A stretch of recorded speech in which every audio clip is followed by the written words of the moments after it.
Okay, we are going to do an AutoCAD tutorial for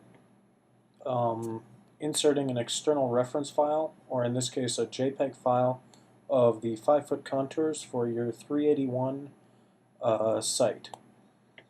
I've started by opening a new drawing template in AutoCAD, and we are going to start out by changing our units to architectural. So if you type units in your command line and hit enter. I'm in the Mac version. All the commands are going to be the same for the Windows. The menus may just look a little different. We are going to go to type here, and we're going to change type to architectural. And that is what we want to be in. And we are going to make sure that we are in feet here for our insertion scale, for when we insert our JPEG image.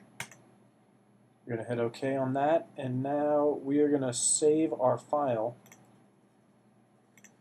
as your last name _03. I'm just going to save mine in my desktop with everything else that I save.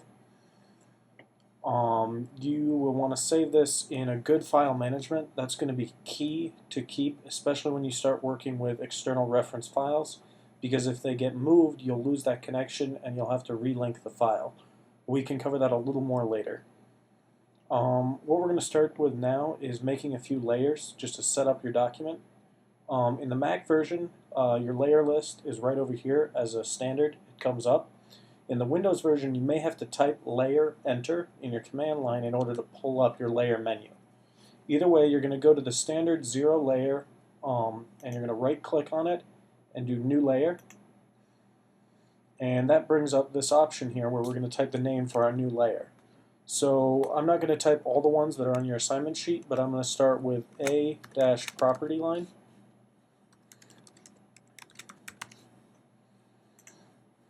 And I'm also going to do one for A dash existing contour. There are 4 others on your sheet. I'm just going to make these 2 for now. What we're going to start out now is we're going to actually bring in the JPEG image. I've already saved that off of Paul's website, downloaded it. You should do the same and make sure you know the name of the file you save as and where you save that file. That's going to be key as we go into here attaching that to the DWG file that we're working in. So I'm going to type attach, enter as the command, and we don't want to attach a DWG, we want to attach an image file. And then you're going to navigate to where you have the file, and I have saved it here as 5-foot contours image JPEG, and I'm going to hit open, and it pulls up a menu like this. The standard base point for the image is at 0, 0, 0, which is what we want, and the standard scale is 1 to 1, which is fine for now. We're going to change that in a minute, so go ahead and just hit OK. And it gives you this option here. And if you look at your command line down here, it gives you a prompt in your commands line. So it says specify insertion point with the standard being at 0, 0. So if you hit enter, now it says specify a scale factor with the standard one in the prompt being 1. We could, if we knew what scale it already was, we could type per se 5 if we wanted to make it 5 times bigger, but for now I'm just going to hit enter to use the standard. Now to zoom in on that, if you hit Z, enter, E, enter, that goes and that zooms extent, so it'll zoom to the full extent of the drawing that you're working on at the time. It's a good standard command to just get down pretty quickly so that you can move around in your drawings. Once we've got our basic JPEG in here, we can see that there's a scale down here that we're going to use as a reference scale in order to scale this drawing to the size of the site. So what we're going to do is we're going to type SC, enter for scale, and it prompts us to select our object. So we are going to go ahead and select our image and hit enter. Now down here it says specify a base point, and we want to specify that bottom left corner, that 0, 0 that we used.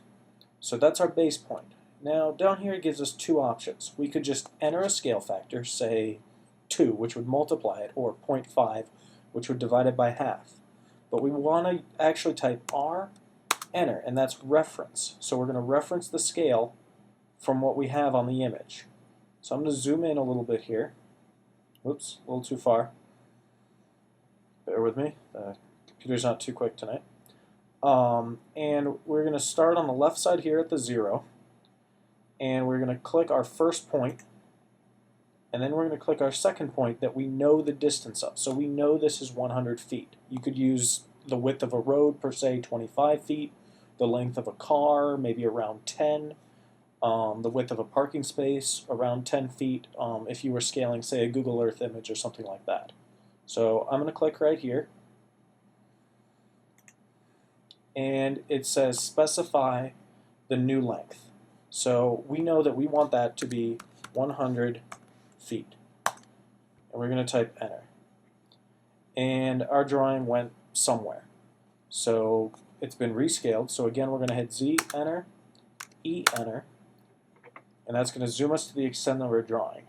Now what we want to find out is if that actually scaled it correctly. Now the bottom, the south edge of your site should be roughly 1,000 feet is what that should come out to. And we can double check that here with our dimension tool.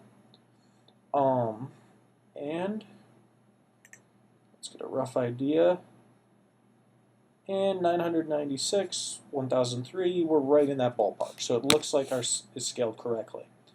It may be an instance where if you didn't have your units set right, that you might be off, say, by a factor of 12, which that's easy. You can just come in and do SC, enter, and select your object, and then multiply by 12 if you wanted to do that.